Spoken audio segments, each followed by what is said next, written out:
आता तिथेच सगळं पूर्णपणे उलट चित्र करू, पण जीव देऊन उपयोग कसा आहे? तुम्ही त्याच्यात सामील व्हा ना. लढायसाठी जीवन द्या, जीव कशाला देतोय? असं नाही करायचं.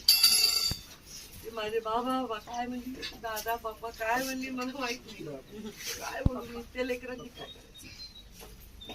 हे पैशाने विकत घेण्याचं प्रेम नाही.